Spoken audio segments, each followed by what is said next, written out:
Oh! It's a sale. It's a sale. Okay, this could get quite interesting. This could be an interesting one.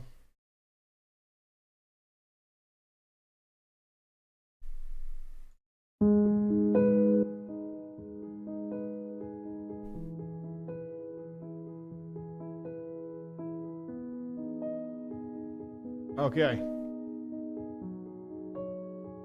We are round the fire. Alright, don't get sad yet. Alright, is the music the right volume? Sounds a bit loud. Let's go there. Okay. Okay, no tears. Not today. Such a tiny thing, Zell thought as she cradled the crystal in her palm. Like the purest water turned to ice. She squeezed it with all her might, and then slowly opened her hand. Turning her gaze to the heavens, she sighed and continued onward.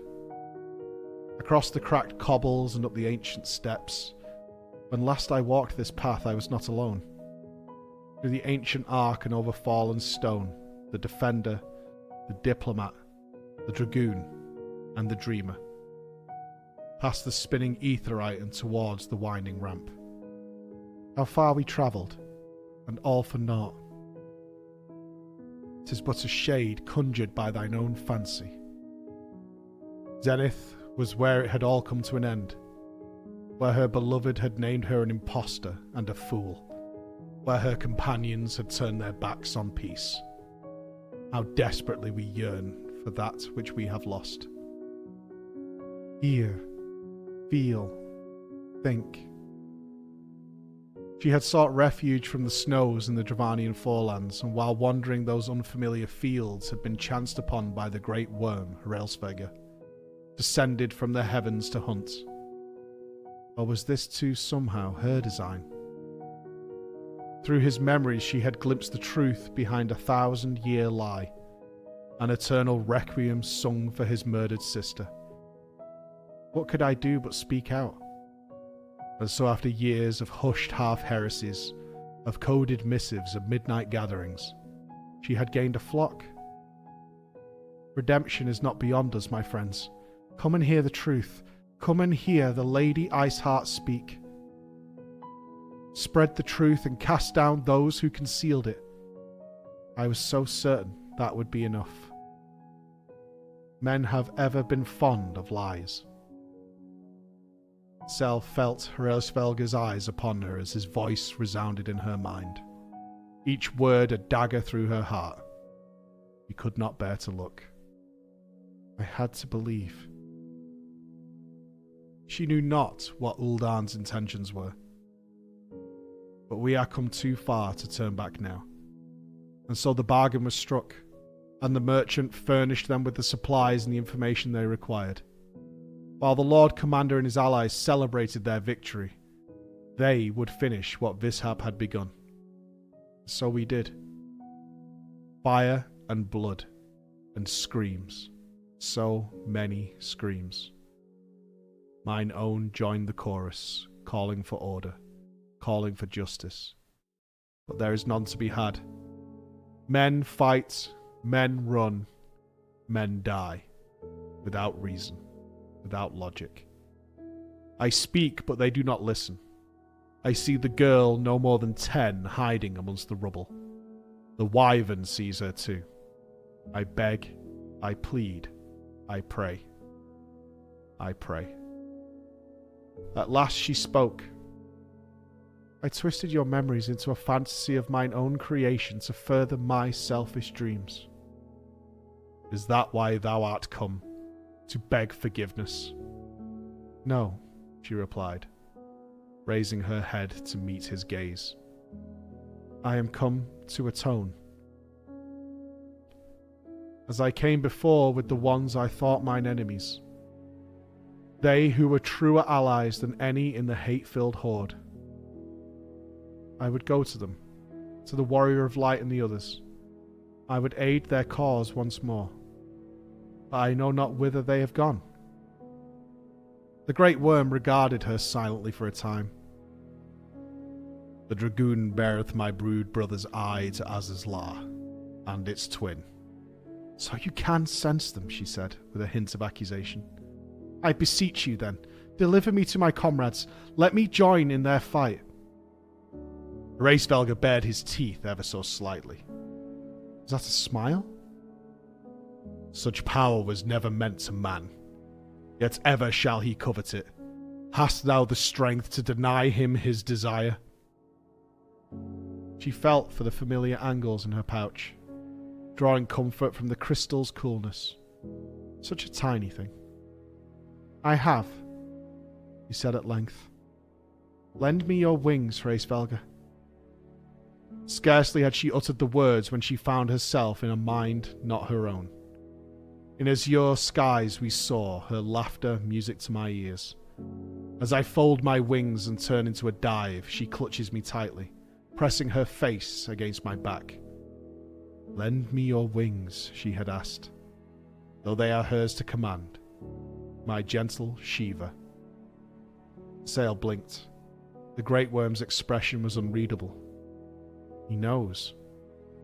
Hraesvelgr lowered his head and she clambered onto his back without a word. I spread my wings, tense my legs and push. Yes, I remember. She had tried desperately to forget. The hours slipped by as the skies grew dark and cloudy. In the distance a light shone. That light should portend such darkness. Hraesvelgr's voice came to her. He draweth upon the eye's power. As they drew closer, she could discern a small airship at the centre of a mass of swirling ether. The reddish-black maelstrom grew in intensity, accompanied by a raising hum. Then suddenly, winked out as the sound of breaking glass echoed around the heavens. We must hurry, Ysel yelled, strained to be heard above the cacophony. Below them, look! A massive Garlean battleship rose from the depths and positioned itself behind the smaller airship. In an instant, the air was thick with cannon fire. No, not like this. Not like this. The time has come to use Hydaelyn's gift, she whispered, drawing the crystal from her pouch. Much blood has been spilled in my name, and for what? For a false cause that I created for want of warmth of companionship? She clutched it to her breast and felt the cold seep into her skin. Saint Shiva, Hraesvelgr, pray forgive this fool. But even now I cannot let go of my dream of a tomorrow in which no child need freeze alone in the snow. With a roar, Hraesvelgr bore her high above the battleship. With a breath, Ysel closed her eyes and let go. Never again would I harm another, I swore. Never again would death stain my conscience. Ysel felt him slip away as she fell and 1,000 fires blossomed around her. Slowly she opened her eyes.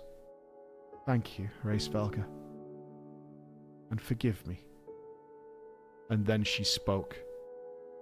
O goddess born of mine own hopes and dreams, for the last time I beseech you, fill this vessel with your light, still the hatred within our hearts, and bless us with eternal grace. The crystal melts into light, and we are whole again, warm. My mind grows cloudy, my essence faint, but I hold fast to the memories. In azure skies, we soar once more.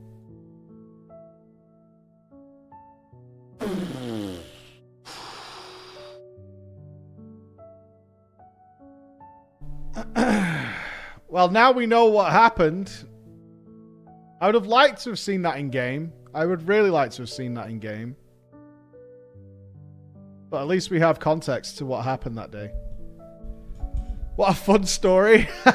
I don't think any of the Heavens Wand stories are going to have any light in the darkness. I don't think so.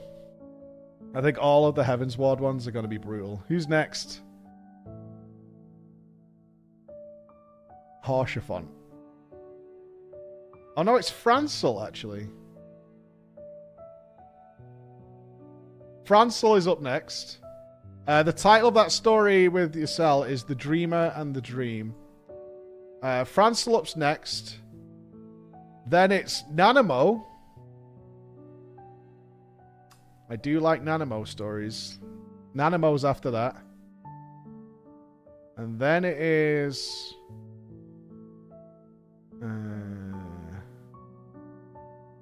Oh, it's the Inquisitors in the church. That could be interesting.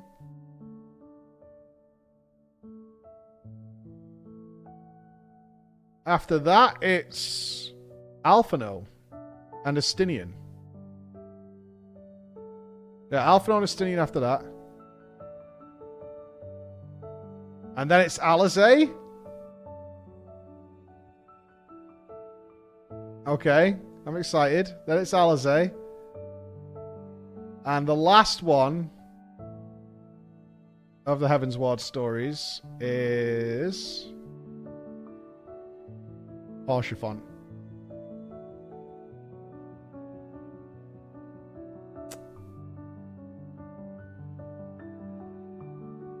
Yeah. Porchefont's the last one. So Francel's up next. Yeah, that's got to be pretty oof. That's got to be pretty oof. That's got to be pretty grim.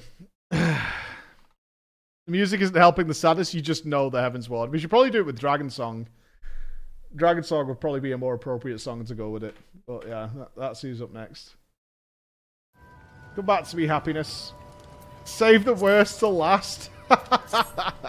Save the worst till last. Oshfont should be happy. Nothing bad happens to him, right? Right? Right? He's good. I love those stories. They're so fucking good. They're so fucking good. They're awesome.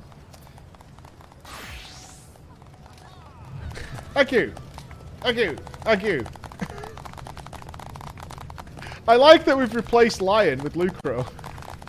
Thank you. Thank you. Healing down debuff. Yeah, unlucky. Oh, I'm so happy we got that extra story of what happened with her.